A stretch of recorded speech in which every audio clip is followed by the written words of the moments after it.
2013 e ela nasceu de um anseio no coração de alguns irmãos sobre viver igreja a partir da realidade de família. E quando a gente começou essa comunidade, plantou essa comunidade, nós buscamos ajuda e supervisão junto com os irmãos do Ministério Impacto e hoje do que o pessoal chama de convergência. Na época era incipiente. E o Convergência nasceu há alguns anos antes, talvez 2, 3 anos antes. E eles têm buscado viver essa vida de intencionalidade, de família, de igreja nas casas. E nós estamos chegando a 10 anos de comunidade, mas ter o Heber aqui hoje é um marco, porque talvez você não conhece ele. Hoje ele ainda não é famoso. Aqui não.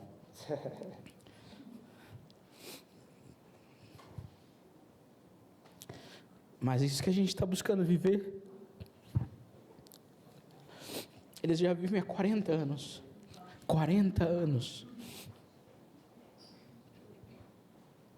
Então eu gostaria que você respeitasse muito cada palavra do que ele vai falar. Porque ele não fala de uma teoria. Ele fala de uma prática. De autoridade. Então eu gostaria que você abrisse seu coração para o que ele vai falar nessa tarde, nessa noite. Porque eles têm buscado viver isso de forma intencional. Estudar escatologia não é uma brincadeira.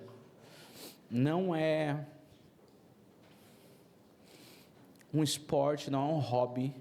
Não é um motivo para ficar discutindo na internet, brigando com os outros. Não é um motivo para o cara aprender uma parada e depois ir lá e brigar com os pastores. Não tem a ver com isso. Tem a ver com viver isso na família, no trabalho, no dia a dia. Amém. Então eu gostaria que você tivesse esse entendimento, esse pano de fundo sobre o que a gente vai ouvir nesse tempo, tá bom? Vamos orar por ele? Depois que eu já chorei aqui, eu sou levemente emocional.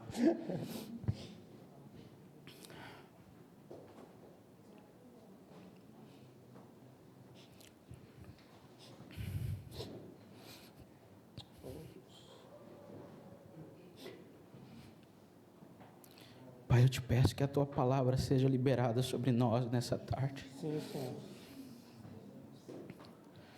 Nós autorizamos o Heber, Senhor, a falar, Senhor, aquilo que vem do teu coração. Amém. Ele tem liberdade, ele tem autoridade para falar, Senhor. Amém. Pedimos, edifica-nos por meio da tua palavra, Senhor. Amém. Salva-nos por meio da tua palavra, Senhor. Amém, Senhor. Em nome de Jesus. Amém. Abençoa a vida dele. Amém.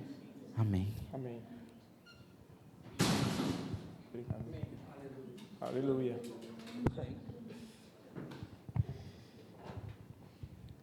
Boa tarde, irmãos. Obrigado por vocês estarem aqui. Para mim é uma alegria, uma honra estar aqui em Canoas, Rio Grande do Sul, pela primeira vez. E quero dizer para você que meu pai, que está lá na Bahia, está muito animado, porque há 40 anos atrás ele veio para aqui para ouvir um pregador e ele queria entender mais sobre vida de igreja. E há 40 anos atrás ele veio aqui, recebeu uma palavra, voltou para a Bahia e eu estou fazendo o caminho inverso. Então, para mim é uma honra, eu acho que é um ato profético e para o meu pai é muito animador saber que isso está acontecendo. Esse assunto, escatologia e a vida cotidiana, é um resultado de uma trajetória particular.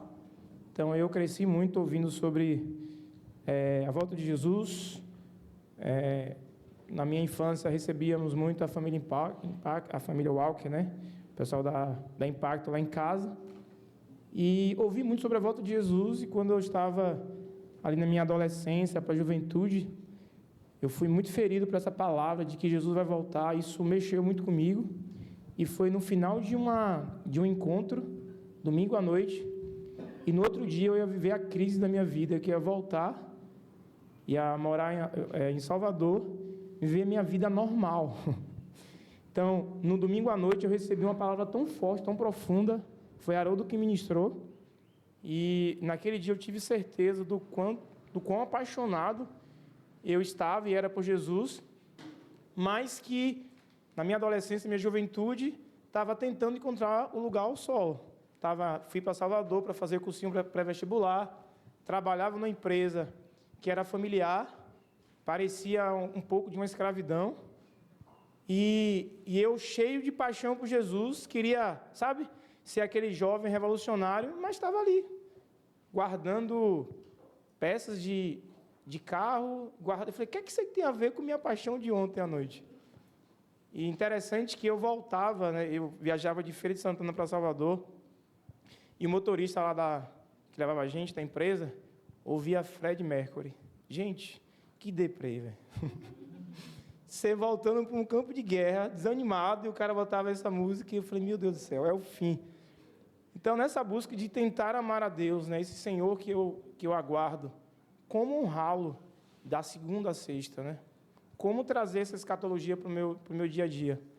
E eu estava conversando uns dias atrás com Michel, ele falou assim, eu estou cansado do escatoboy. Estou cansado desse maranateiro, né? Pessoas que ficam falando sobre a volta de Jesus, mas que a vida cotidiana não traz nenhuma aplicação dessa volta de Jesus. Ou seja, o meu ponto de partida aqui é afirmar a vocês que escatologia não é apenas uma doutrina sobre as últimas coisas.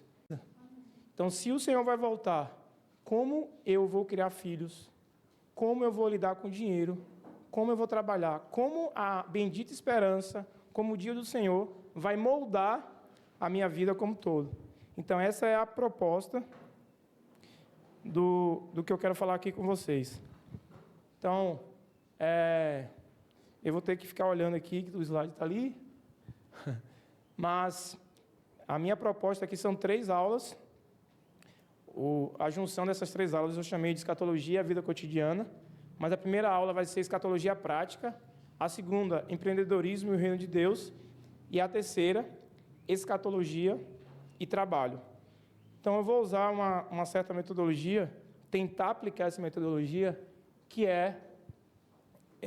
eu vou fazer uma teologia bíblica, tentar mostrar a escatologia na Bíblia, de Gênesis, Apocalipse, quando possível, trazer a contextualização para a gente e vou trazer a aplicação, como que essa mensagem da volta de Jesus vai trazer impacto na nossa vida hoje, e eu vou tentar mostrar alguns exemplos de coisas que eu tenho tentado ou viver em comunidade para, de alguma maneira, ajudar vocês. Então, a primeira parte dessa primeira aula, que é a escatologia prática, a ideia é ter uma visão panorâmica sobre o fim dos tempos. Eu vou mostrar a linha do tempo para vocês. E depois eu vou contextualizar como essa linha do tempo tem a ver com o meu dia hoje. E, para fazer isso, eu queria dizer uma coisa para vocês. A partir de hoje, você, enquanto jovem, não fique mais pensando qual a vontade de Deus para a sua vida. A partir de hoje, eu quero dizer uma coisa para você. Não se preocupe com a vontade de Deus para a sua vida. Deus não tem uma vontade para você. Deus tem um plano. E quando você descobre qual é o plano de Deus, você consegue entrar no plano dele. Como eu vou cooperar com esse plano de Deus? Então, a minha ideia é tentar, a partir de hoje, você já tem um plano na mão. Então, você já tem um itinerário. Tem um ônibus que você sabe para onde vai, você precisa saber como você vai entrar nesse ônibus para chegar a esse mesmo lugar que o Senhor já determinou que vai acontecer. Então, eu sei que a luta das pessoas que são jovens é essa. Assim, qual a vontade de Deus? Qual o meu chamado? O que eu fui chamado para fazer? Então, a Bíblia não vai dizer isso para você. Não existe na Bíblia esse termo vontade de Deus, no sentido que tem uma vontade secreta que eu preciso descobrir. Então, meu desafio é descobrir qual é o plano de Deus. Então, quando você entra numa empresa, você não pergunta qual a vontade de Deus para mim trabalhar aqui, não. Você precisa saber qual a missão da empresa. Se você está trabalhando numa empresa de calçados, qual a missão dessa empresa? É fabricar calçados. O que é que você precisa fazer? Alguma coisa que coopere com o objetivo da existência daquela empresa. A mesma coisa acontece no que diz respeito à escatologia. Quando você entende o motivo pelo qual as últimas coisas vão acontecer, você descobre o que eu preciso fazer hoje para cooperar com esse dia do Senhor. Então, isso é nosso background, né? Plano de fundo. E eu começo falando que Efésios, capítulo 1, verso 9 e 10, diz que o plano de Deus é, na plenitude dos tempos, convergir em Cristo todas as coisas, tanto as coisas que estão no céu, quanto na terra. Então, nós sabemos que Deus tem um plano. Na consumação, né, quando Ele voltar, Deus vai convergir em Cristo, vai reunir em Cristo todas as coisas. E isso tem a ver com essa conversão de céu e terra, tem a ver com o milênio, tem a ver com muita coisa que vai acontecer na era vindoura. Então, se esse é o objetivo, o que nós precisamos entender hoje? Existe uma pessoa da Trindade chamada Espírito Santo, que habita em nós. E Ele está nos preparando para nos entregar a Cristo. Então, o Espírito Santo está trabalhando em nós hoje, com o objetivo de chegar a esse ápice da vida cristã, que é o dia que Jesus vai voltar. Quando Jesus voltar, nós vamos passar 1000 anos com Ele, trabalhando na terra, limpando a terra, purificando a terra, porque o ser mais importante do universo vai descer e vai morar nessa terra. Essa pessoa é Deus. Então, qual é o nosso plano? Permitir que o Espírito Santo trabalhe em nós, para que nos entregue a Cristo e depois reinar junto com Cristo. Para quê? Para que Deus, que lá no Éden descia para ter comunhão com o homem, volte a habitar na terra. Esse é o plano maior. Amém. A partir disso, a minha pergunta é: o que eu e você faremos para contribuir com esse plano? Tem a primeira parte, que é trabalhar juntos para o dia do Senhor, o dia que Jesus vai voltar. Então, existe uma linha do tempo aí, por favor. Pode passar. Pode passar. Pode passar.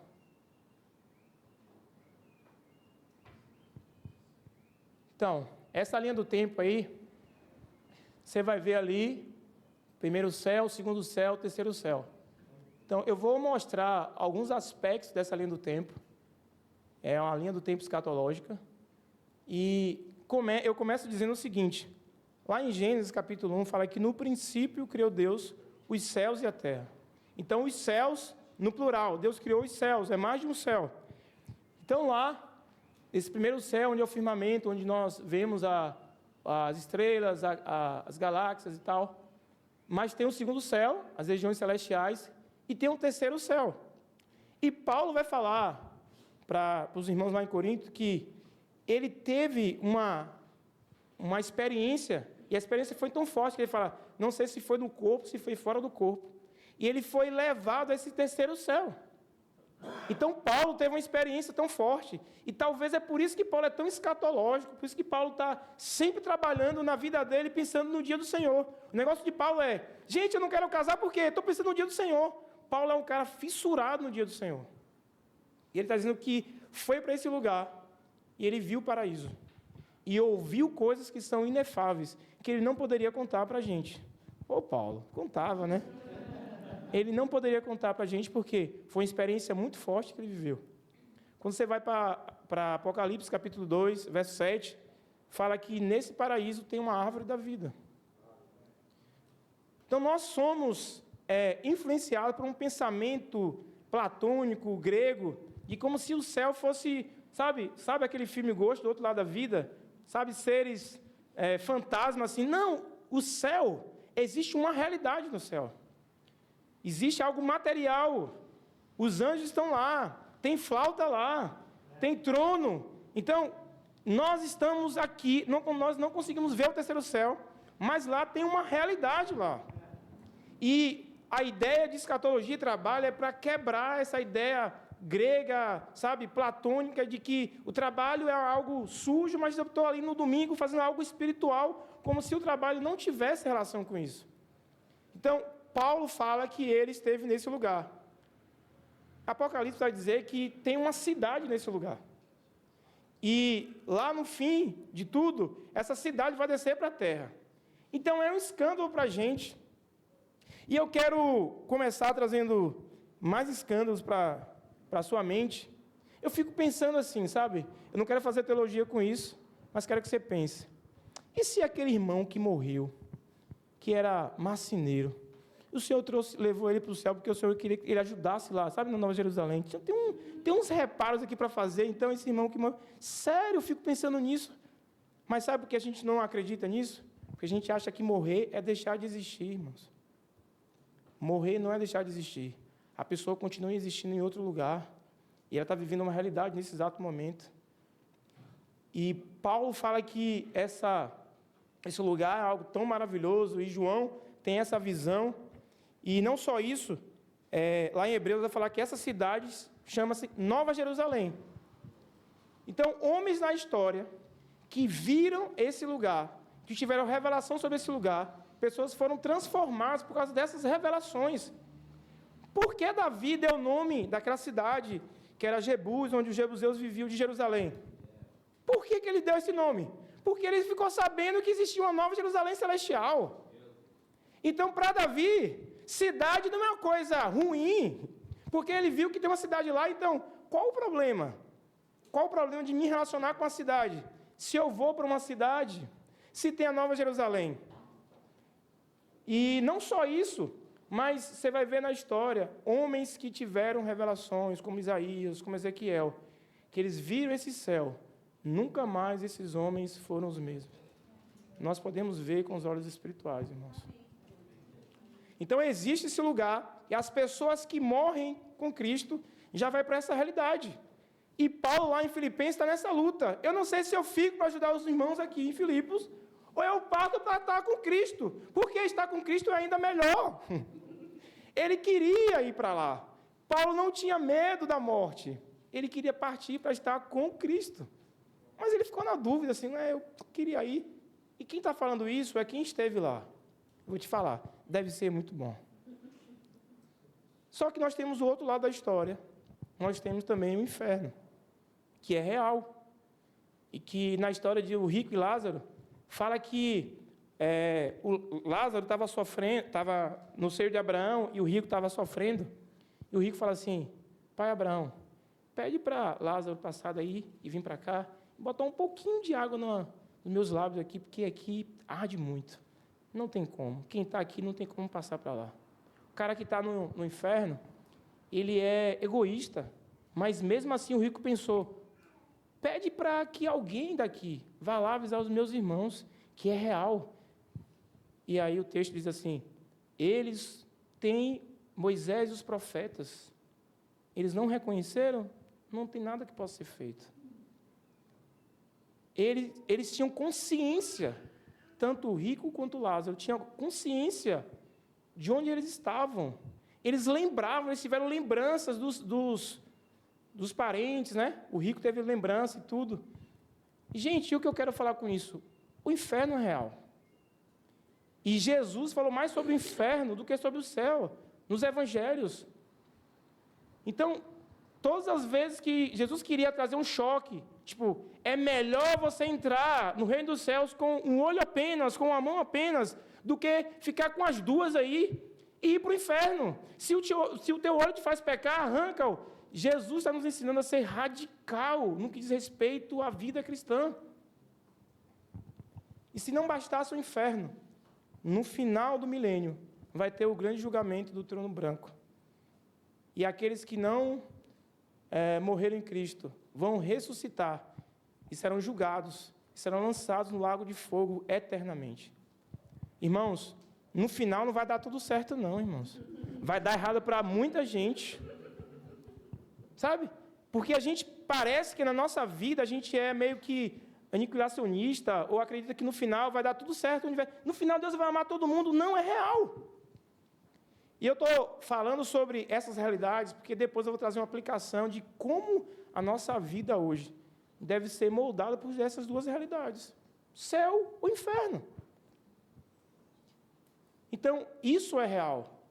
Mas aqueles que morreram com Cristo, ali na segunda vinda, se nós estivermos vivos, seremos transformados e vamos encontrar com Cristo nos ares. Mas aqueles que morreram vão descer junto com Cristo. E aí, depois da segunda vinda, tem um momento que os santos serão recompensados por tudo aquilo que eles fizeram nessa terra. Então, eu estou te falando que a vida cristã, o ápice da vida cristã, não é ser recompensado aqui nessa era, mas existe uma recompensa na era vindoura, e eu quero muito desfrutar dessa recompensa que o Senhor tem para nós. Como se já não bastasse que Ele é a nossa maior recompensa, ainda nós vamos ter níveis de recompensa, de reino, de galardão, por aquilo que nós vamos fazer. Então, a salvação é 0800, é de graça.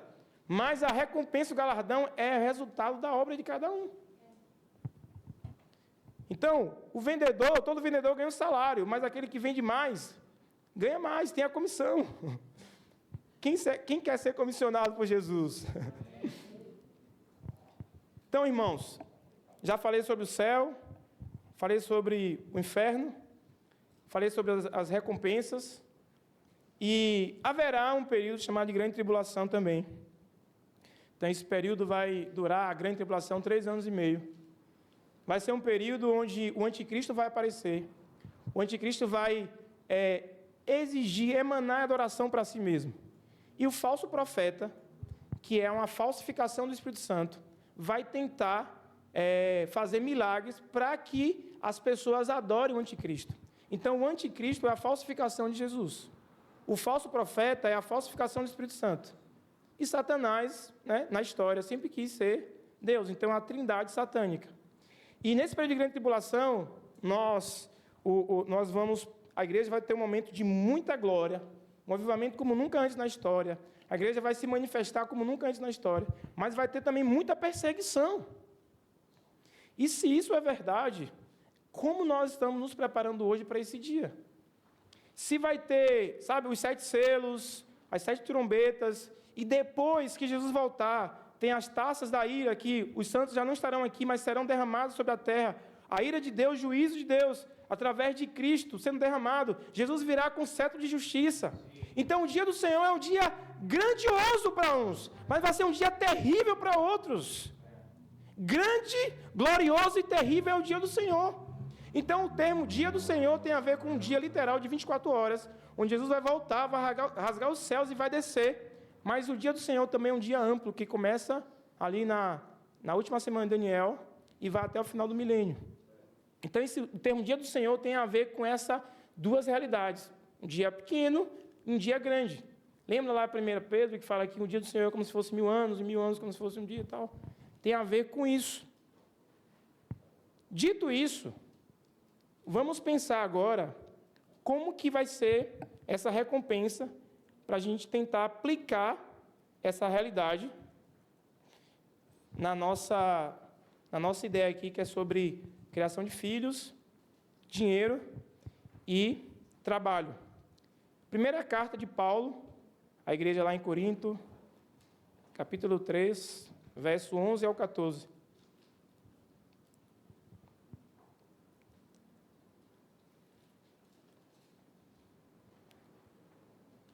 Abriram aí?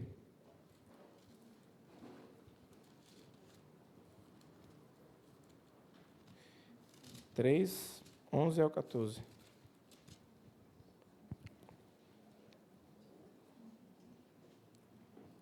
Pois ninguém pode lançar outro alicerce, além daquele que já foi posto, isto é, Jesus Cristo.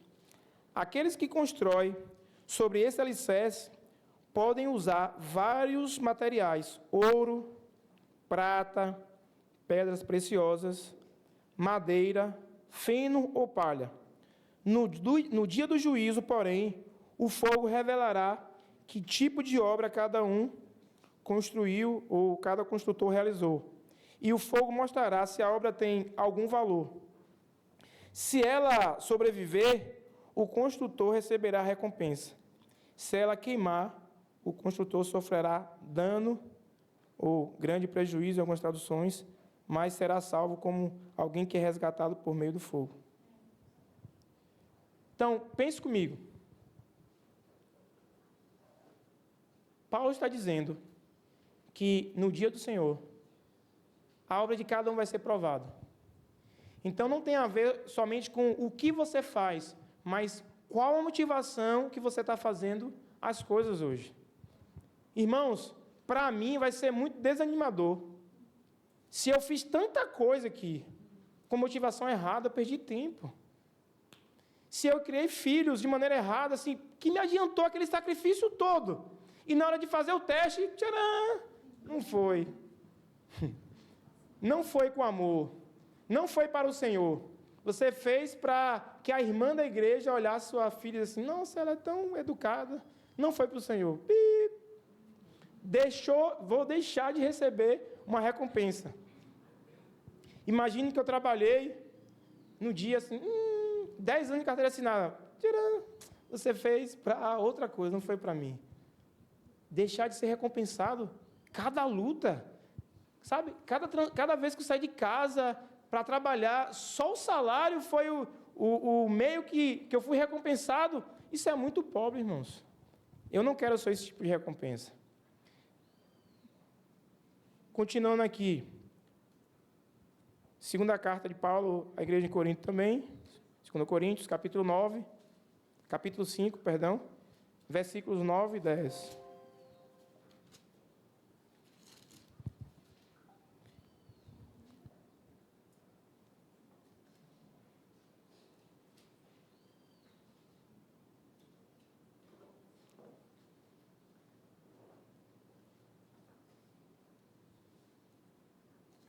Segunda Coríntios 5.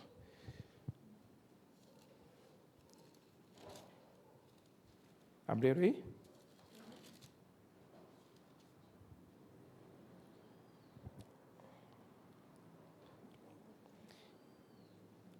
Assim, quer estejamos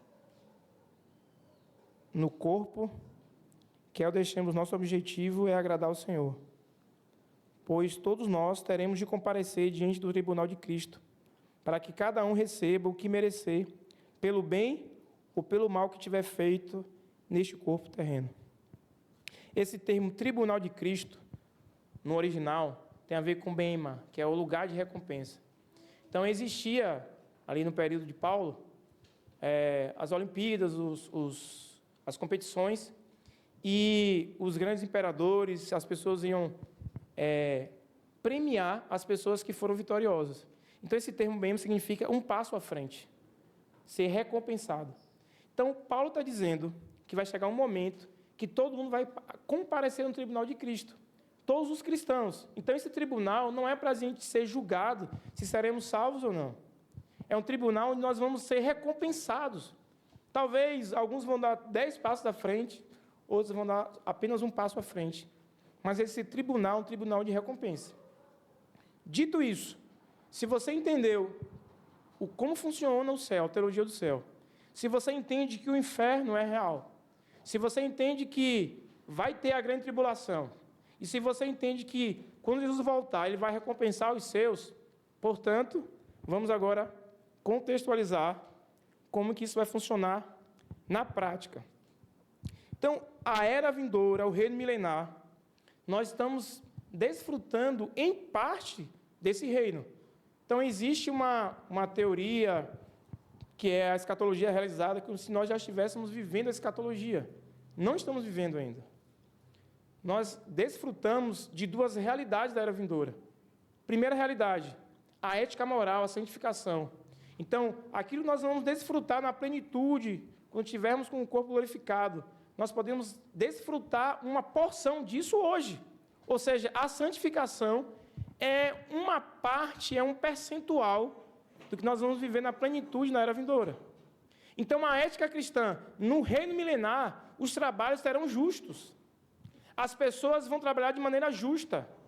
Então, a ideia do reino milenar é que vai começar a ter uma purificação na terra. E quanto mais perto estiver da volta de Deus, e quando Deus voltar para habitar nessa terra, o ambiente vai ser um ambiente justo. vamos viver isso na plenitude? Não. Canoas vai viver a plenitude disso antes de Jesus voltar? Não. Mas os cristãos foram chamados para ser esses embaixadores, peregrinos dessa nova Jerusalém. Então, vocês estão aqui com o objetivo de dar sabor, vocês são sal, dar sabor e tempero a essa cidade. Então, qual o objetivo do sal? Naquela época, o objetivo do sal era conservar, por exemplo, uma carne. Porque não existia geladeira, não sei se você já parou para pensar nisso. Não tinha geladeira. Então, o sal tinha o objetivo de conservar. Então, nós, enquanto cristãos, temos o objetivo de estarmos aqui, conservando o mundo. O mundo seria um caos se nós não estivéssemos aqui. O mundo é melhor porque existem representantes de Cristo na Terra. Então, a primeira coisa é que nós estamos aqui para trazer esse aspecto da era vindoura, que é os valores do reino, que tem a ver com santificação, ética cristã, ética moral, e por aí vai. Mas existem também outros aspectos que são sinais e milagres que nós podemos trazer da era vindoura. Ou seja, na era vindoura não vai existir doença, né? Aquelas pessoas que tiverem o corpo transformado, glorificado, não vão mais adoecer.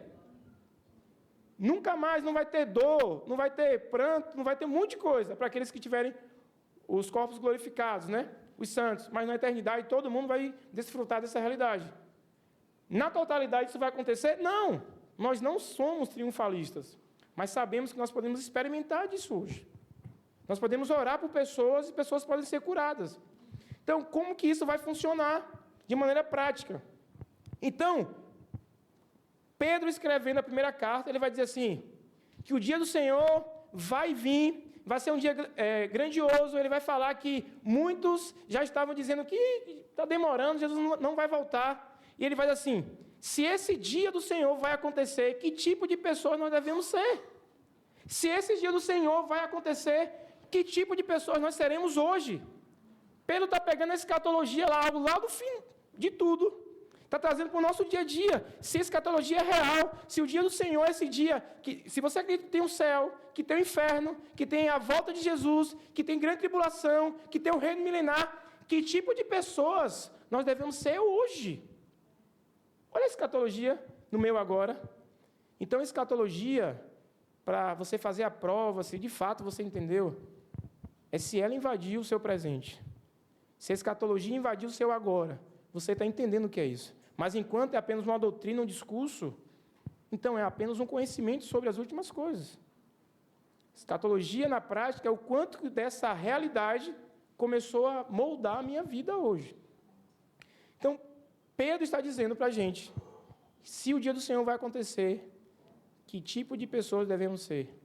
E ele vai continuar dizendo assim, para que, ele vai usar um termo assim, para que se apresse o dia do Senhor.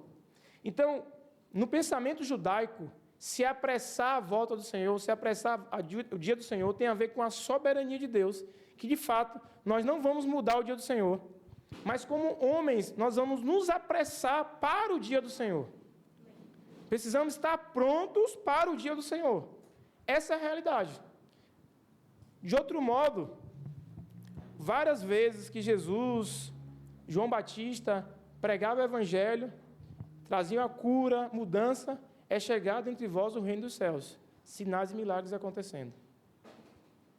Dito isso, irmãos, se o dia do Senhor virá, como nós devemos criar nossos filhos? Primeira coisa, eu não amo disciplinar as minhas filhas. Mas Provérbios diz que a vara tira o filho do inferno. E eu tive uma visão uma vez que eu estava de um lado, minha filha estava do outro lado, e tinha uma parede de vidro que nos separava. Eu via minha filha no inferno. Até hoje eu agonizo, irmãos. Eu não posso salvá-las. Mas eu vivo, sabe, fazendo culto doméstico todos os dias pela manhã. Porque, Senhor, eu estou aqui preparando esse ambiente. Nos visita. Eu faço culto doméstico como se eu pudesse salvar. Mas eu oro como se eu não pudesse. Irmãos, isso me agoniza. Saber que a minha filha conscientemente vai passar, né, uma eternidade no lago de fogo. Isso me atormenta. Porque eu criei filhos, eu estou criando filhos para a glória de Deus. Então, quando eu não quero, quando o meu coração é mole de pai e não quero disciplinar, eu olho para a palavra e digo assim, não literalmente a vara vai tirar do inferno, mas ela precisa entender que ela está errando. A lei vai colocar um padrão tão alto que ela vai dizer, eu não consigo, o desespero, dizer, eu não consigo obedecer, e Cristo vem e fala assim, por meio de mim você consegue. Então a escatologia está presente no meu dia a dia, quando ela pergunta, pai, por que você fez isso comigo? Porque eu não quero que você sofra no inferno. Eu prefiro te disciplinar hoje, eu prefiro que você chore hoje, do que você passe a vida toda chorando no inferno. Entende? Criação de filhos tem a ver com o fim dos tempos. É isso que Pedro está falando. Irmãos, e eu vou falar, eu tenho um coração, sabe, sempre amável, sempre quero só dar um tapinha nas costas, abraçar as minhas filhas, mas eu não posso fazer isso, gente. E o que me move a agir é isso aqui. Eu quero que a vara, por meio da fé, seja instrumento de Deus para livrar minha filha do inferno. Mas se você entendeu escatologia e fica, sabe, negociando, é uma birrinha ali, mas não tem problema não. Irmãos, você não entendeu escatologia. Então pare para pensar.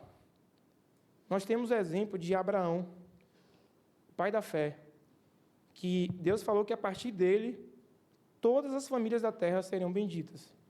Então, Abraão carregava uma mensagem, ele carregava uma esperança de que ele seria aquele que ia abençoar as nações da terra. Gálatas fala que a primeira pessoa que ouviu o evangelho foi Abraão. O evangelho primeiro foi anunciado a Abraão. E aí, Abraão passou isso para o filho dele, Isaac passou para Jacó. Jacó passou para José. Quando José está ali no Egito, prestes a morrer, o que é que José fala? Quando vocês saírem daqui, leve os meus ossos. Certamente Deus nos visitará.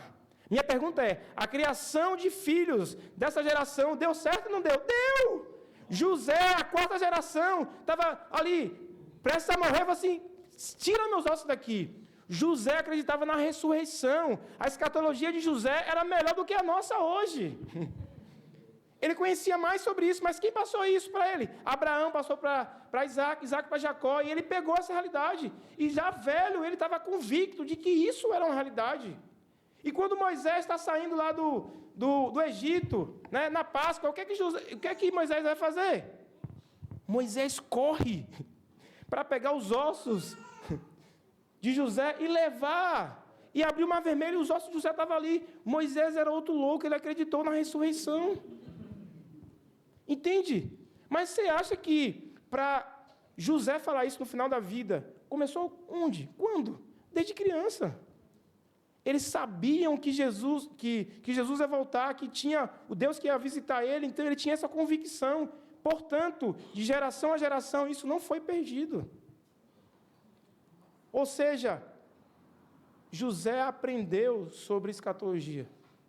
Ele foi educado a partir dessa perspectiva. Outra coisa, eu tenho o hábito de levar as minhas filhas para velório, sepultamento. Por quê? Elas precisam entender que é a coisa mais natural da vida, irmãos. E elas vão, e está ali a irmãzinha, a última irmã que morreu, uma senhorinha, ela fala assim, ela está em paz, filha, ela está com Jesus já. Se eu acredito que é real, irmão, faz parte do meu dia a dia. E eu não tenho que dizer para ela assim, virou estrelinha, coisa nenhuma. Não virou estrelinha, filha. Ela está com Cristo. E se o papai for, fica em paz, que a gente vai se encontrar lá do outro lado. Permanece nisso. Então, Deuteronômio 6 fala que é sentado no caminho, sabe? Em todo lugar, você precisa ensinar aos seus filhos essa realidade. Então, a escatologia está presente no nosso culto familiar, nossa vida, sabe, de familiar, o tempo todo. Eu preciso inserir isso na vida deles. Se eu acredito que Jesus vai voltar, eu estou orando, cantando Maranata, minha filha está preparada para a grande tribulação? Eu estou pregando o Evangelho para que ela seja essa mulher, futura mulher que vai falar com clareza, dizer assim, quando vier lá o primeiro selo, chegar para os vizinhos e falar assim, não, o segundo selo vai acontecer isso, isso e isso. Como é que tu sabe assim? Está na Bíblia, estou sabendo tudo. Percebe? Você entende que nós precisamos, antes de levar os nossos filhos para, sei lá, está doente, comprar um remédio, vamos orar antes, criamos um avivamento, vamos treinar os nossos filhos para criar um ambiente para que quando esse avivamento chegar na grande tribulação, elas já estão tão acostumadas. Não, eu não estou acostumado sempre a tomar um remédio, antes eu oro. Entende? Você está criando um ambiente, quando o Espírito Santo vier, ela já tem todo o conhecimento. Lembra de Paulo, que foi criado aos pés de Gamaliel? O cara perseguia a igreja do Senhor, cheio de conhecimento, mas quando Jesus encontrou, tudo fez sentido para ele. Eu não estou mudando a minha filha para ensinar alguns princípios. Eu estou enxergando de informações, mas quando o Espírito vier, ela está pronta para o Senhor fazer o que ela quiser. Para o Senhor fazer o que o Senhor quiser na vida dela. Isso tem a ver com escatologia e criação de filhos. Estão entendendo aí, gente? Vocês oraram por Israel. Os filhos de vocês sabem por que vocês estavam orando por Israel? Entende? Você precisa falar isso por quê? Porque houve um momento na história que a igreja estava a favor do Holocausto, por exemplo. A igreja foi indiferente ao povo de Israel. Eu não posso criar essa mentalidade na mente das minhas filhas. Preciso dizer para ela que Deus tem um plano com esse povo. E quando ela está orando assim, Senhor, que Israel entenda que o Senhor já veio a primeira vez, eles não reconheceram, que vem a segunda. Tem que ser muito claro isso para eles. Porque eu não quero que mais uma vez um povo na terra seja indiferente dessa nação que Deus tanto ama. Então é desde criança, irmãos, precisamos ensinar passo a passo a nossa escatologia para os nossos filhos, para que isso se torne uma verdade, uma realidade para eles. Agora, vamos pensar escatologia e finanças e dinheiro. Pense comigo. O jovem rico aparece para Jesus e fala assim, mestre, o que eu posso fazer para herdar a vida eterna? Então, a pergunta dele é uma pergunta escatológica. Aí ele fala assim, porque desde criança eu obedeço os mandamentos, eu não roubo, né, faço isso, aquilo, outro. O Senhor fala assim, rapaz, tem um negócio bom para tu fazer aí. Vende tudo que tu tem e dá aos pobres. E aquele jovem ficou triste. E aí nós temos também Mateus 6, ali 19, a falar que onde estiver o nosso tesouro também vai estar o nosso coração. E a gente pensa que dinheiro não tem nada a ver com escatologia. Tem, irmãos? Sabe por que tem? Porque é uma coisa muito clara. Ele está falando onde está nosso tesouro, não é somente dinheiro. Nossos bens, onde está nossa prioridade, onde nossa mente é consumida, nosso coração está ali também. E se nós acreditamos na era vindoura, nós acreditamos no reino de Deus, a pergunta é como você está investindo no reino dos céus. Então imagina que você é um investidor e você tem como investir na empresa, na Amazon, e tem como investir na Americanas. Se vocês estão acompanhando as informações sobre a Americanas, vocês vão optar pela Amazon. Vocês vão investir em qual empresa? Amazon ou Americanas? Amazon. Por quê? Parece ser a empresa ter mais propensão de você ganhar dinheiro. No que diz respeito à escatologia, irmão, você está investindo mais na terra ou no céu? Você está investindo os seus recursos financeiros mais na terra ou no céu? Não tem lógica. Se você não está investindo no céu, é porque é um assunto teórico ainda. Porque é muito fácil eu decidir que eu vou investir na Amazon, que para mim vai ter um retorno maior. Mas no que diz respeito ao reino de Deus, parece que a gente não acredita tanto como deveríamos acreditar. Você fala, não, para lá que eu vou. Mas na hora de você investir, é sempre na terra. Então, ou a gente tem que mudar a nossa escatologia, a gente precisa se arrepender de viver uma vida assim, eu acredito nisso, esquizofrenia espiritual, acredito nisso, mas a prática é essa aqui. Como funciona isso na prática, irmãos? Como funciona isso na prática? Pensa o seguinte, na grande tribulação, as pessoas serão perseguidas e ninguém vai conseguir comprar nem vender se não tiver a marca da besta. Envolve dinheiro a grande tribulação. Imagina se você não consegue controlar suas finanças hoje. Na grande tribulação, você vai ser uma presa fácil. Imagina se você é alguém que é consumista, vou ficar sem comprar nem vender. Se negócio para você está te controlando, como você vai conseguir passar 3 anos e meio, sabe, sem receber a marca da besta? Então, nós precisamos ter um estilo de vida hoje que vai nos remeter para esse dia, para esse período. Então, eu acho, não, que nada, eu vou gastar de qualquer jeito, vou gastar o meu dinheiro, mas naquele dia eu vou ser esperto. Vai não, irmão. É hoje já que começa.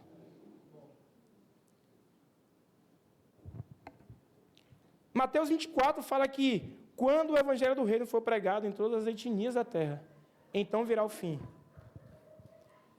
Você não está fazendo missões transculturais? Não. Está investindo em quanto em missões? Quanto do seu dinheiro hoje é investido em missões? Eu acredito, eu quero que Jesus volte. Estou nessa expectativa. Mas para ele voltar, todas as etnias precisam ouvir o evangelho. E quanto do seu dinheiro está sendo investido nisso? Gente, o movimento islâmico é o que mais investe em missões. Eles acreditam mais na escatologia deles do que nós. Então, é estranho isso para mim. Olhar minha conta bancária, não tem uma oferta para um missionário, para uma agência, não tem nada. Mas eu estou lá gritando, Maranata, hora vem, Senhor Jesus. Então, isso tem a ver com investir. Tesouro nos céus. Essa realidade tem a ver com isso. Por que você acha que o evangelho é o assunto mais importante? Quantas pessoas que vivem, né, do evangelho, pregando o evangelho, você oferta para essas pessoas? Gente, é muito claro para mim que não existe essa diferença entre eu acredito numa coisa, mas o meu dinheiro, a minha vida não está nisso. Então, pode ser um escatoboy, pode ser um marataneiro, né? Mas Deus quer muito mais que isso. Então, assim como Deus decidiu que o evangelho fosse pregado por pessoas, Ele também está esperando que nós possamos investir em pessoas que vão pregar o evangelho em vários lugares da terra. Minha oração é que Deus levante um povo que ame tanto a volta dele, que nada nessa vida seja um obstáculo para poder investir e ajudar pessoas que vão ver essa realidade da volta de Jesus.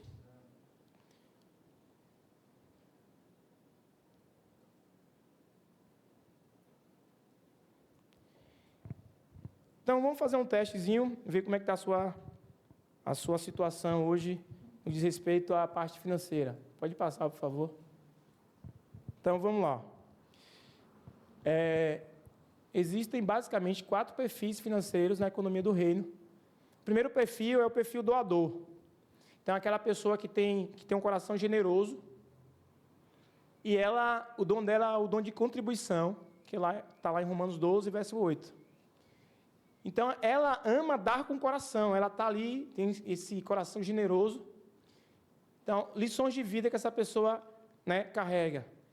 Desfrutar com gratidão, dar espontaneamente e alegrar-se na invisibilidade. Exemplos de pessoas assim. Lá em Lucas, capítulo 8, vai falar sobre Joana. Joana era a esposa de Cusa, que era administrador da casa de Herodes, né? Então, essa mulher, ela era uma seguidora de Jesus.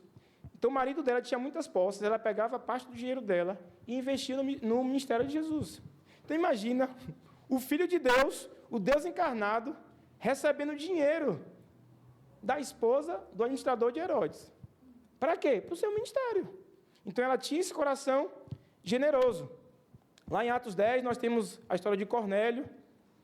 Nós temos também a igreja da Macedônia, que os irmãos eram pobres e eles constrangeram Paulo de tanto dar.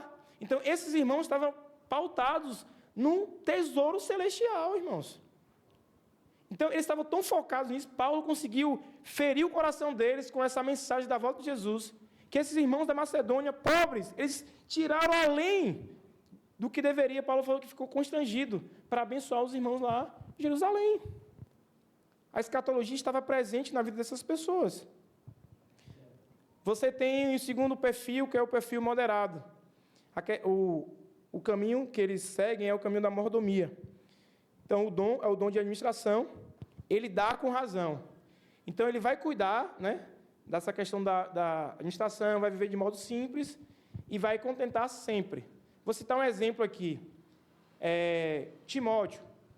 Quando Paulo está escrevendo para Timóteo, ali, ele vai dizer assim, antigamente, tudo quanto era viúva, a igreja ajudava. Não. Seja racional. Só inscreva a viúva a partir de tantos anos de idade. Então, Paulo estava ensinando Timóteo gerenciar o dinheiro da igreja para dar com razão. Tem as viúvas mais novas que elas podem trabalhar. Tem os familiares que podem ajudar essas pessoas. Então, tem pessoas que têm um coração, né, de doar, mas ela quer fazer isso de maneira racional. Ela quer saber quem mais precisa, como isso pode acontecer na prática. Tem um exemplo também esse de Iagu, né, do provérbio, que ele pede para que o Senhor não dê riqueza, para que ele não venha esquecer do Senhor, nem pobreza para que ele venha roubar. Então, é alguém muito equilibrado. Tem perfil de gente assim na igreja também. Tem um perfil transformador, que usa a justiça como caminho, e essa pessoa usa o dom de misericórdia. Então, ela quer dar para mudar. O objetivo dela é transformar a vida da pessoa. Uma coisa que eu costumo falar é o seguinte: eu gosto muito de, quando eu tenho um jovem ou uma família que está passando por alguma dificuldade, no curto prazo, a gente vai lá e dá comida. Mas eu quero te pagar um curso para você aprender uma profissão. Isso tem a ver com transformação. Então, Paulo tinha muito disso lá em Gálatas 2,10. Ele vai dizer que, quando ele estava com os apóstolos em Jerusalém, ele falou assim: vocês precisam continuar ajudando os pobres. Então, Paulo tinha essa questão de transformar. Você tem Davi ali, com Mefibosete, também fazendo isso. Filemon, quando Paulo escreve para Filemon, que fala sobre o escravo Onésimo, né, que recebe e tal. Então, Paulo tem essa questão de transformação. Como é que Paulo aplicou essa transformação? Ele falou assim: Onésimo era um escravo, mas Filemon ele vai ser muito útil para mim. Então, receba ele agora não como escravo, mas como irmão. Então, Paulo queria mudar o status de Onésimo. E fala que Onésimo vai ser muito importante. Então, Paulo sempre tinha isso em mente. Transformar a mentalidade das pessoas a partir dessa perspectiva do Evangelho. O último perfil é o perfil abnegado, que tem um caminho da dependência. E o dom dessa pessoa é o dom de serviço. Ela dá para renunciar. Um exemplo clássico disso é Maria de Betânia. Lembra aquela mulher que pegou o salário assim, de um ano, comprou o perfume e foi extravagante. É alguém que é capaz de abandonar tudo. Eu conheço pessoas assim. Um irmão está precisando de alguma coisa. É o carro? Toma aqui a chave, pode levar. Conheço uma irmã que é bem assim. Então, ele tem esse coração abnegado. Se é para o Senhor, José, pai de Jesus, saiu, largou tudo, foi para o Egito. Então, tem esse coração. É para fazer o quê? É para cuidar do Filho de Deus? Não, bora. Acabou. É para se envolver com o reino? É para vender a casa amanhã? Vende-se. Gente que é assim, exagerado. Mas é um perfil que também Deus quer que essas pessoas sejam utilizadas para o reino dele, né? Qual o perigo, ou quais os perigos de cada perfil desse? O doador. Qual o conselho que a gente deve dar para o doador? Que a sua abundância não seja egoísta e o torne cego ao sofrimento alheio. Então, o doador é aquela pessoa que está o tempo todo sempre doando. Mas, sim, pode estar algo tão automático que você não tenha compaixão com o sofrimento alheio. Que a sua generosidade não seja para aliviar a consciência. Então, às vezes, é mais fácil você doar do que se doar para o outro. Então, alguém que é doador pode viver no automático. Precisou, o cara tem muito dinheiro, ganha milhões, 100 mil, beleza. Mas virou uma coisa meio automática. Mas você não quer saber mais quem é a pessoa, quem é o irmão que está precisando. Então, não fica uma coisa tão fria, distante. Outro conselho para o doador: que sua bondade não seja pelo interesse da recompensa aqui. Então, às vezes, a gente faz, e aí, de repente, fala assim: estou cansado, velho.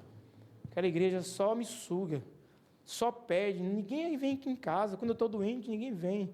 Fica tranquilo, você vai ser recompensado na era vindoura, irmão. Seu tesouro é nos céus, então fica tranquilo, um dia você vai ser recompensado. E último conselho: que sua doação não seja sem sacrifício.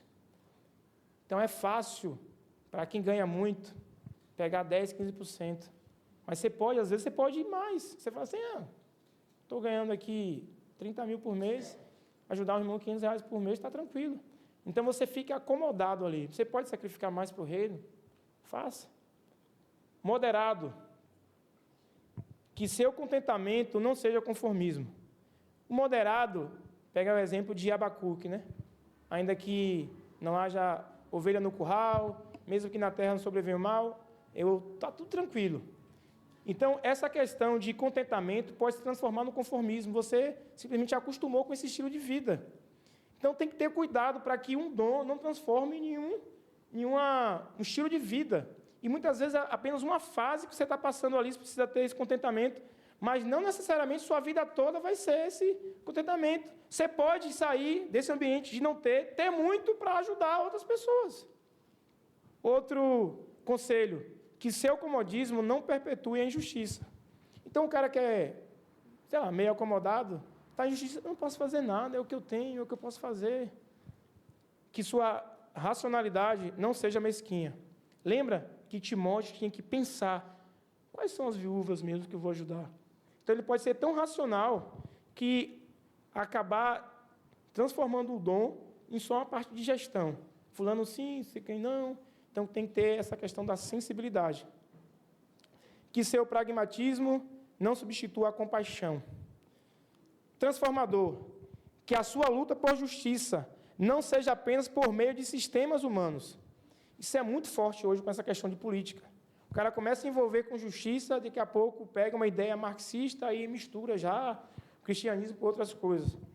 Que a sua busca por relevância não seja corrompida pelo desejo de poder. Então, alguém que é transformador social, ele sempre vai estar em evidência, né? Então, ele pode querer, de repente, transformar esse dom em um cargo político, e por aí vai.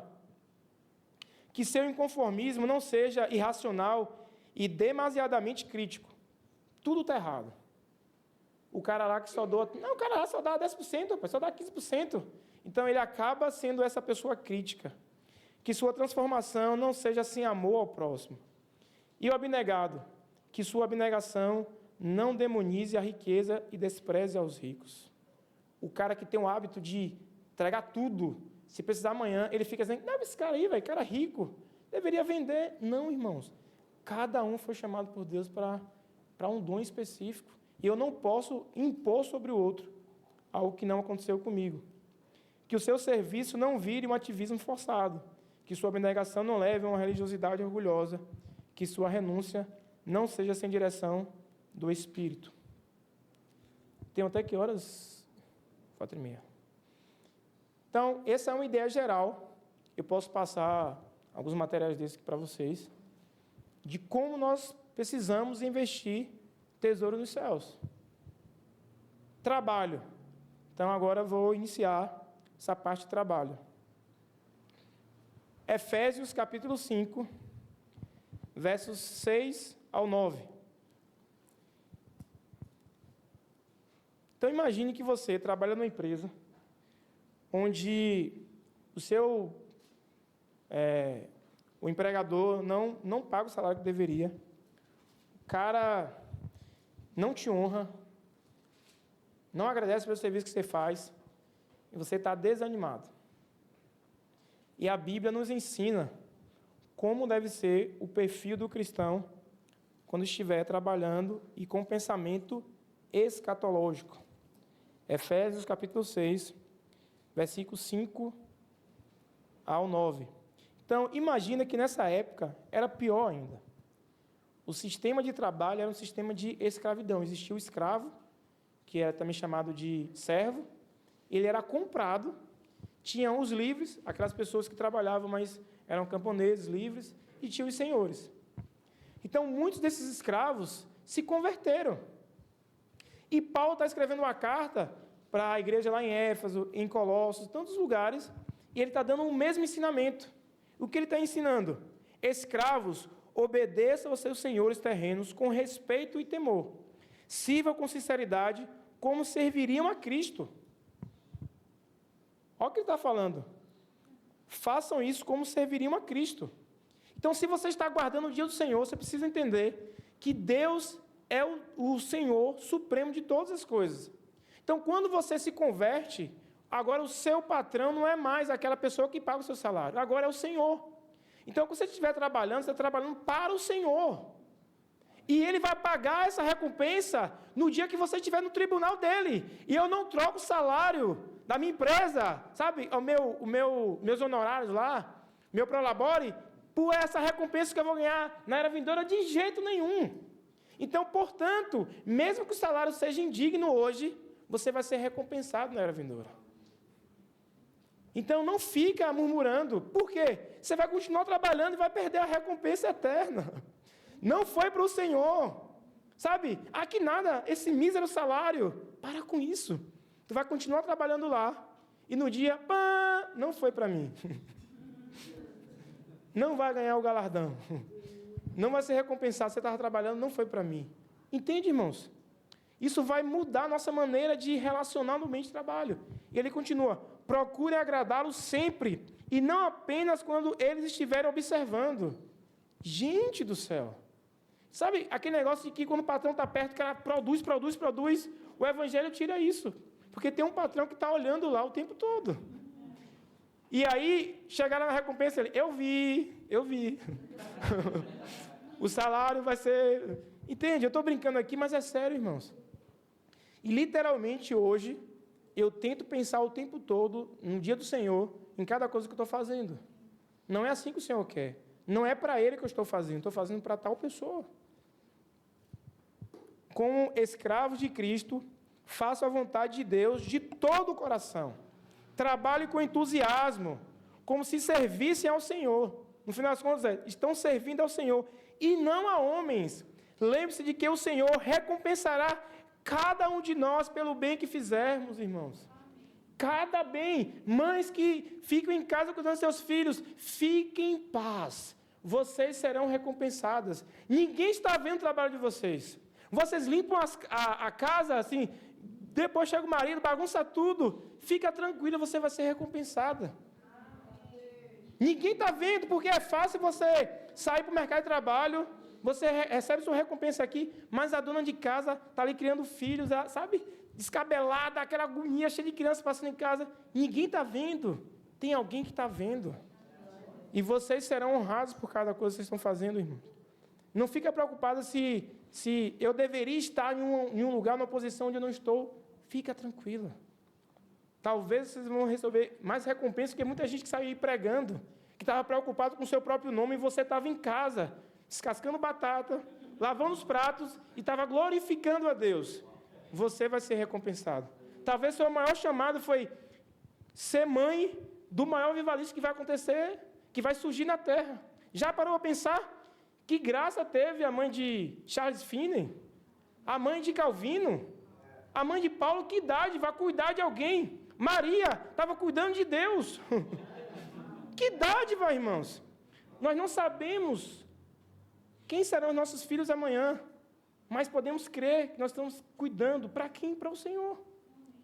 E o seu papel foi só limpar o bumbum, como Maria de Jesus. Que honra. Então, vocês serão recompensados por cada coisa que vocês estão fazendo aqui para o Senhor. Então, ficou claro aí que vocês terão recompensa, né? Pedro, ele vai piorar a nossa situação. 1 Pedro 2, 18 a 21, ele vai dizer assim: submeta-se ao seu Senhor com todo respeito, faça o que ele mandar, não apenas se for bondoso, mas se for cruel também. Irmãos, o Evangelho nos acaba. Não há razão para murmurarmos. Não há razão para ficar reclamando. Você está fazendo para o Senhor. Porque pensa numa coisa. Teve alguém que criou os céus e a terra. Então, o terreno onde essa empresa construiu um prédio é de Deus. Alguém um dia tomou um terreno, mas toda a terra é de Deus. Então, aquela empresa, na verdade, não é daquela pessoa. Ela está sendo apenas um gestor daquela empresa. Mas é o Senhor que decidiu sustentar famílias através daquele negócio. Então, o seu gerente pode ser a pior pessoa do mundo. O dono é o seu gerente. mas o Senhor é maravilhoso. Um dia, Ele vai prestar contas ao dono do universo. E eu, como funcionário, vou dizer assim, Senhor, você viu lá, o gerente fez um monte de coisa errada, mas assim, para mim, o que eu fiz foi isso aqui. Entende? Nós precisamos ter essa consciência, literalmente. Se Jesus fizesse uma auditoria na sua empresa hoje, que nota ele daria? Se o Senhor fosse avaliar o seu trabalho hoje, que nota ele daria? Isso vai acontecer no fim dos tempos, irmãos. Isso vai acontecer na era vindoura. Eu preciso ter os meus negócios de tal forma que o Senhor está fazendo auditoria e Ele está se agradando dos meus negócios. No final das contas, sucesso não tem a ver com o quanto de êxito financeiro eu tive, mas o quanto que eu agradei ao Senhor naquilo que eu estou fazendo. Na prática, como que eu tenho pensado e tenho praticado isso? Vamos correr, senão, como dizia Cazuza, o tempo não para.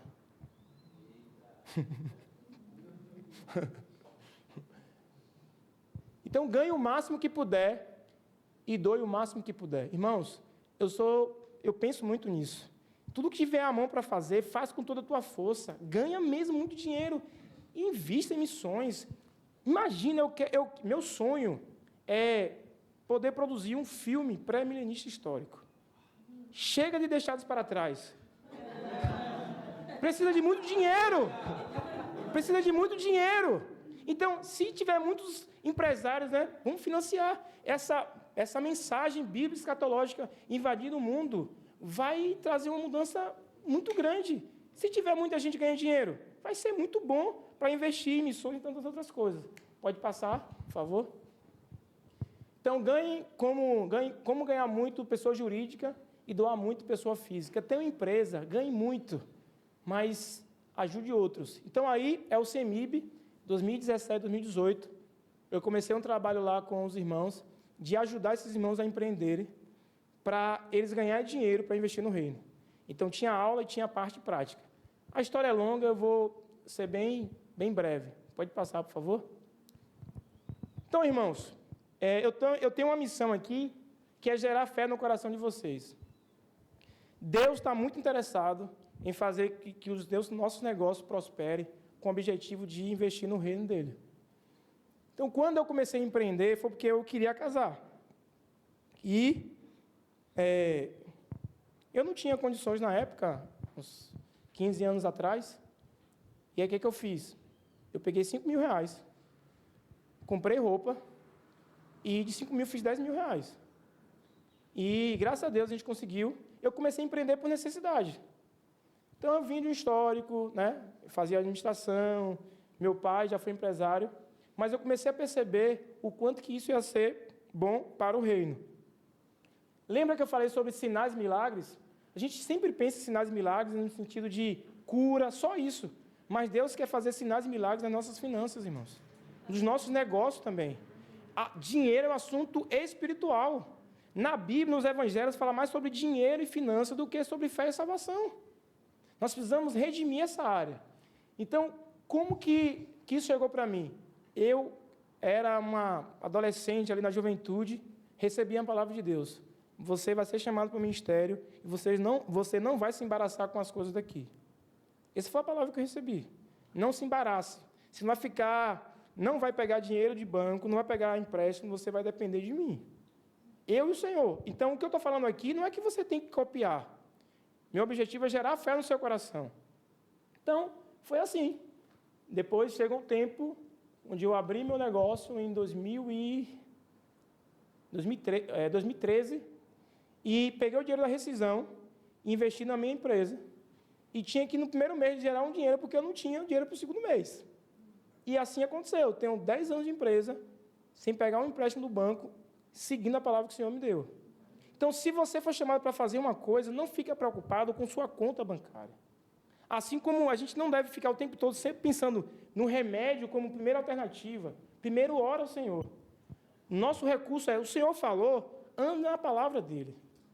Então, eu quero que essa igreja cresça, financeiramente, para que libere ministro da palavra, para que invista em missões. Essa igreja vai crescer, vocês precisam estar preparados para isso. Para muita coisa, e eu quero gerar fé no coração de vocês. Terceiro ponto. Gente, eu passei uma fase que a minha esposa é personal e ela trabalhava como personal para uma família, ela recebia o dinheiro e eu pegava o dinheiro que ela recebia para pagar minha funcionária. Ou seja, aquilo que Deus me chamou para fazer, chegou um momento na minha vida que parecia que ia dar tudo errado. Por quê? Minha esposa trabalhando fora como personal, recebia o salário dela e eu pegava o salário dela para pagar minha funcionária. Mas eu estava em cima de uma palavra, que é, você não vai se embaraçar com as coisas daqui. Não peguei dinheiro de terceiro e falei assim, se o Senhor quiser, isso vai acontecer.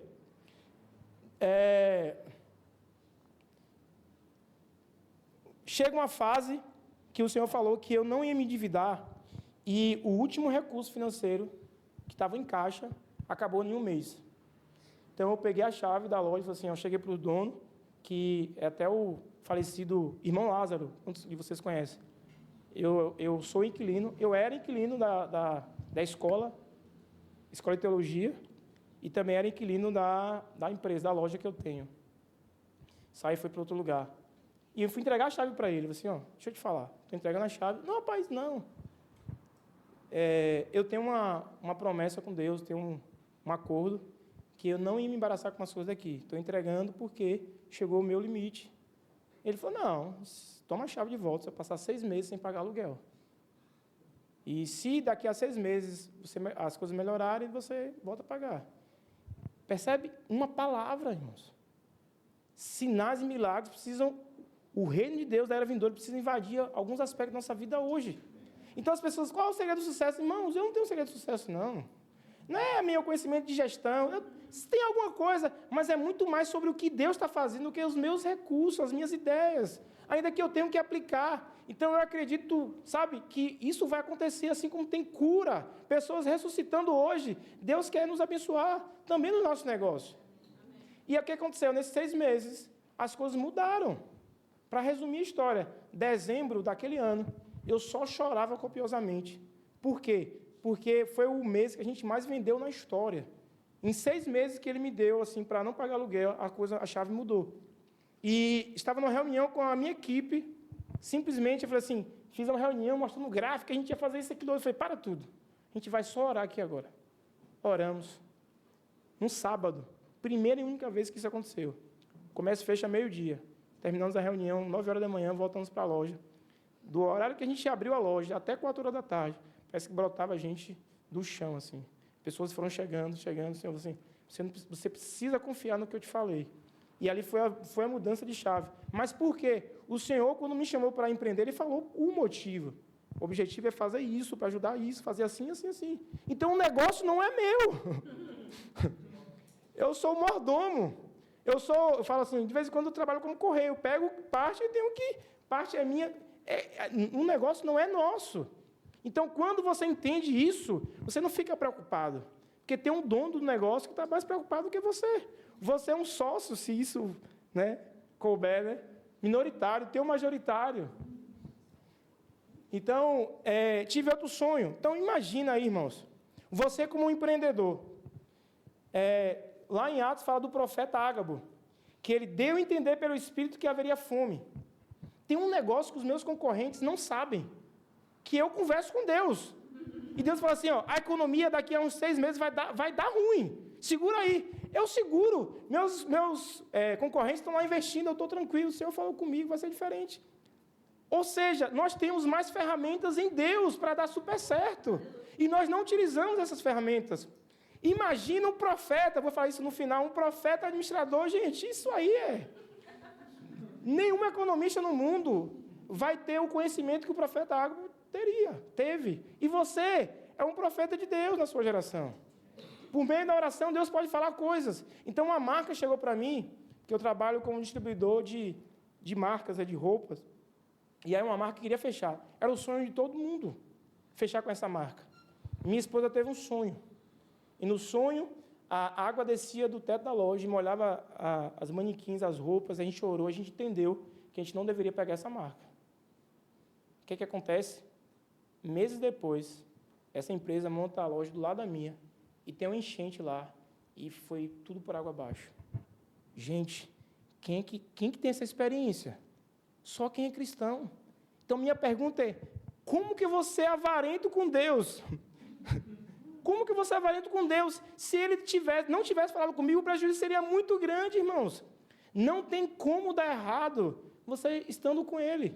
Porque eu estou trabalhando hoje porque eu quero continuar trabalhando na era vindoura.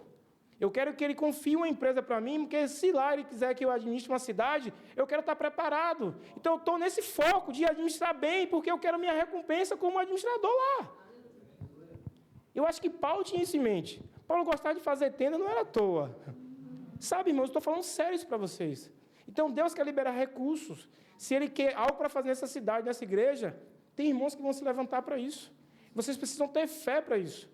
Então, eu saí de uma crise aos 18 anos, entre fé e trabalho, entre escatologia e vida cotidiana, e hoje, para mim, as duas coisas estão entrelaçadas. Eu tive mais experiências com Deus no ambiente de trabalho do que nas minhas pregações no domingo na igreja. Ou seja, Deus está presente em tudo. E, por fim,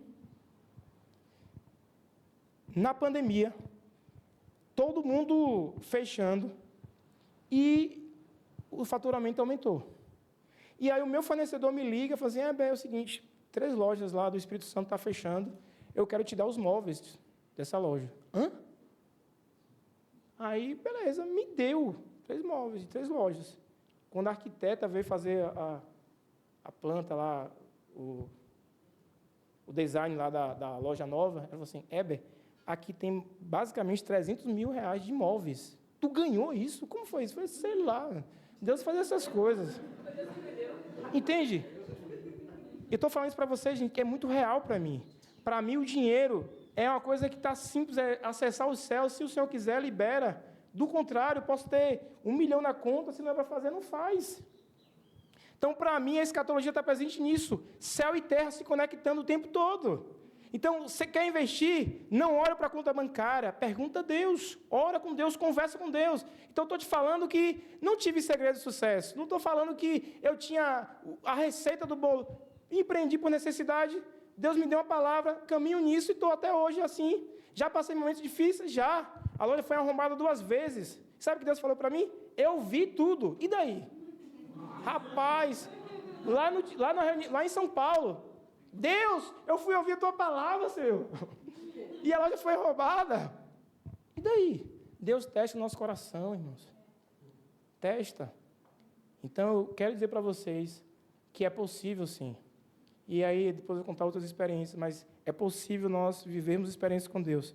E uma coisa não vai, o trabalho, o dinheiro não vai corromper aquilo. Muito pelo contrário, você vai investir mais no reino dele. Eu estou aqui esses dias com vocês porque eu não preciso estar preso ao meu trabalho. Tem pessoas lá, então, tudo Deus faz com um propósito. Então, se você for chamado para isso, tenha fé, irmãos, de dar o primeiro passo. Você é jovem, gente, empreenda para o Senhor. Deus precisa de empresários, de cristãos empresários, que têm essa visão de reino. E na segunda aula eu vou mostrar como que a nossa visão natural pode atingir o sobrenatural. Pode passar, por favor. Então, outra coisa que a gente começou a fazer, tarde de mentoreamento. Eu juntei estudante, dona de casa, artista, advogado, todo mundo, e a gente começou a discutir sobre empreendedorismo, que o meu negócio é, a igreja precisa empreender. Quem foi chamado, quem tem esse desejo e qual o foco tem que ser no plano de Deus. Entendeu qual é o plano? Como é que teu negócio vai encaixar nisso? Não quer empreender? Tudo certo. Mas se quer, tem que ser no plano dele. Então, a gente ensinava com os valores cristãos. A gente começou em maio de 2018. Aí o grupo bem eclético aí. Pode passar, por favor. O que saiu de lá? Saiu esse livro, Sisudo, menino que não sabia sorrir. Foi o Léo que fez ali o Instagram dele. O depoimento foi por causa das aulas no CEMIB, que tive encorajamento e fiz parceria com irmãos que também participaram do curso para o lançamento do meu 3º livro infantil, Sisudo, o menino que não sabia sorrir, que tem Diogo como design gráfico. Diogo participou dessa escola também. E esse livro dele tem no final, prega o evangelho para as crianças. Ele tem feito o maior sucesso na cidade, indo para a escola, pregando o evangelho com um livro, tipo o C.S. Lewis. Ele escreveu um livro contando a narrativa do evangelho, mas no final que ele apresenta. Gente, para mim isso tem sido algo transformador, sabendo que pessoas estão empreendendo naquilo que elas foram chamadas para fazer. E ele agora está com arte terapia, ajudando crianças autistas e tudo, com esse trabalho que ele tem de criatividade, muita coisa. Então, ele achava que a arte não tem muito o que fazer, não dá para ganhar dinheiro. Eu falei, dá para ganhar dinheiro. Então, ele dá aula, ele abriu o canal no YouTube, um monte de coisa, e as coisas estão acontecendo com esse viés cristão. E eu falo para ele assim, tu vai continuar fazendo isso no milênio, fica tranquilo. Pode passar, por favor? Esse irmão gravou um vídeo aí. Se não der, não tem problema. O que foi aqueles momentos? Oi, Eber, tudo bem? Para mim é uma honra, uma grande satisfação poder falar um pouco do que foi aqueles momentos, do que foram aqueles momentos, né, ali no CEMIB, em empreendedorismo. Né, para mim foi algo marcante, algo que abriu minha mente, né, me fez ver, né, como que a gente pode atuar de maneiras criativas, né, para que possamos empreender segundo, né, a vontade de Deus. Né, então isso foi marcante para mim, por mais que eu já tinha tido anos, né, do Evangelho, muitas vezes nos falta uma graça, um entendimento adequado, né, de como aplicar isso realmente na vida cotidiana. Muitas vezes tem uma mente escassa, né, onde a gente carrega uma oposição à teologia da prosperidade e acaba caindo na teologia da pobreza, né, uma pobreza de mente, uma pobreza de espírito, uma pobreza também financeira. Né? Não é com essas atitudes, acaba que sendo mesquinhas, em oposição a essa teologia da prosperidade, né, que vamos combatê-la. Não é isso. Né? Mas saber discernir tudo e colher o que é bom. Né? Então, para mim, foi muito bom desde o início, quando o desafio foi dado, que era vender caneta. Vender caneta. Estranhos na rua, coisa que eu nunca tinha feito. Então foi algo que eu encarei como um desafio, não encarei como algo que fosse me envergonhar, né? Mas como um desafio. Isso foi importante para mim, muito mesmo, tanto para mim como para o grupo, né, do qual eu participava. E disso nos gerou um lucro de R$30. Desses R$30,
Pode pessoa passar. ativa, é uma pessoa que Esse realmente... elogio é tudo mentira. E aí, o rapaz que fez o livro, né, as imagens do livro, Diogo, por que eu acho isso interessante? Ele é mestre na palavra, já foi missionário, trabalhava numa empresa, numa gráfica, e ele não tinha mais tempo para se dedicar à palavra, ao ministério. Então, hoje ele dá aula de inglês e faz desenhos para um site dos Estados Unidos. Ele está ganhando dinheiro, está ganhando bem, tem mais tempo para se dedicar à palavra. Então, o tempo todo eu estou tentando fazer isso. Então, ele está ajudando hoje na escola de teologia, é professor lá, porque ele consegue fazer os trabalhos hoje de casa. Então, a minha ideia é saber como que o empreendedorismo pode ajudar na vida da igreja, na dinâmica da vida da igreja. Então, assim, é uma outra experiência. Pode passar? Pronto. É isso. Até a próxima aula.